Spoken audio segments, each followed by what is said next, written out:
Imagine if tomorrow humanity woke up and discovered we were no longer just one species, but for distinct groups. Waterbenders, earthbenders, firebenders, and air. Sounds like the coolest timeline ever, right? Hold on to your element. Reality would be way more complex than cartoons. We're talking about a complete restructuring of society, economy, warfare, and even dating apps. Swipe right if you're a waterbender. I need someone to help with my pool. But seriously, if 7 billion humans were randomly distributed across these 4 bending abilities, our world would transform overnight into something between a superhero movie and a geopolitical nightmare. Let's break down what would happen when humanity splits into the 4 nations. Spoiler alert, it's not all friendly pro-bending tournaments and teamwork. First, let's talk about the immediate global chaos of distribution. Assuming an equal split, that's about 1.75 billion people per element. But here's where it gets interesting. Geographic location would become everything. Waterbenders would immediately migrate toward coastlines, lakes, and rivers, where their power is strongest. Coastal cities become waterbender paradises, while landlocked areas turn into earthbender and firebender territory. Airbenders would head for mountains and open plains where wind currents are strongest. We'd see the largest human migration in history, bigger than any war or famine. Real estate prices would flip overnight. Beachfront property in Miami, now worth 10 times more because waterbenders need it.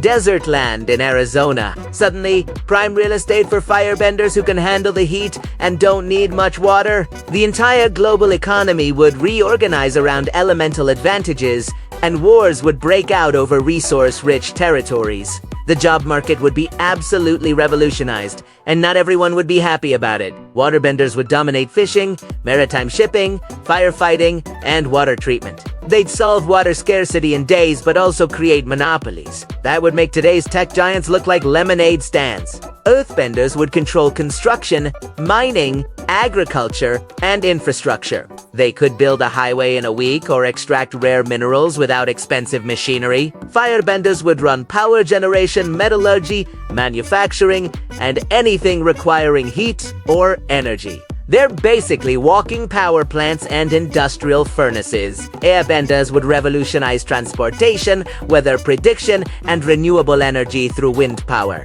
But here's the kicker. What happens to all the regular nan-bending jobs? Would there even be nan-benders? Or is everyone getting an element? If everyone bends, then millions of jobs become obsolete overnight. No need for plumbers when waterbenders exist. No need for electricians when firebenders can weld and generate power. Unemployment would skyrocket before new economies stabilized. Now let's address the elephant hawk in the room.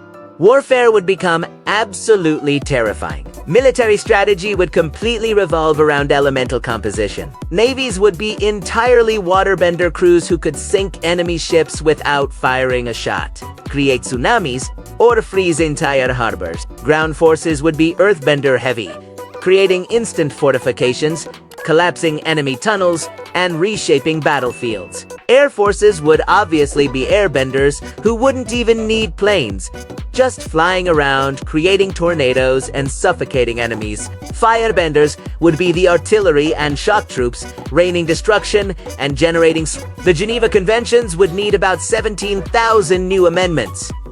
Chemical warfare, tri-blood bending, lava bending, lightning generation, and vacuum suffocation. Nuclear weapons might actually become obsolete when a coordinated team of benders could create natural disasters on command. Imagine a squadron of waterbenders creating a tsunami, earthbenders triggering earthquakes, and firebenders superheating the air to create firestorms.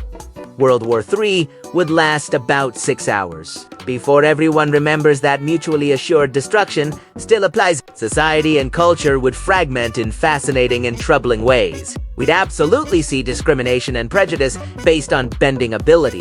Firebenders would face stigma because historically fire nations tend to be the villains, and let's be honest, fire is scuddy. Waterbenders might be seen as pretentious healers and spiritual types. Earthbenders could be stereotyped as stubborn and brutish. Airbenders would probably get labeled as flighty and unreliable. Mixed element relationships would face social pressure. You're dating a firebender, but you're a waterbender. What will the children be? Oh, right!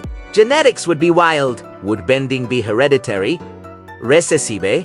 Dominant? Could two earthbenders have a waterbender child? The biology textbooks would need complete rewrites. Sports would split into element-specific leagues because how do you compete fairly when one person can fly and another can create earthquakes? The Olympics would either become the most amazing spectacle ever or completely pointless. So what's the realistic outcome if humanity divided into 4 bending nations? We'd probably see an initial period of absolute chaos lasting decades as borders redraw, economies collapse and rebuild, and new power structures emerge. Eventually, we'd likely end up with either a fragile balance of power between 4 elemental superpowers, each controlling territories that favor their element, or we'd see the rise of one dominant nation that conquers the others. The smart money is on waterbenders in the long run because water is essential for life and they could literally hold the world hostage. But honestly, the most likely scenario is that after a few devastating wars, humanity would realize that cooperation beats competition. And we'd form a United Nations-style coalition where all 4 elements work together. You know, like the whole point of Avatar. We'd need strict international laws, bending regulations, and probably an actual avatar to keep everyone from killing each other. It would be messy, chaotic, occasionally terrifying, but also pretty amazing. Flying to work, never worrying about droughts or energy shortages, and living in cities shaped by earthbenders sounds pretty sweet. Just maybe keep the firebenders away from the fireworks factory.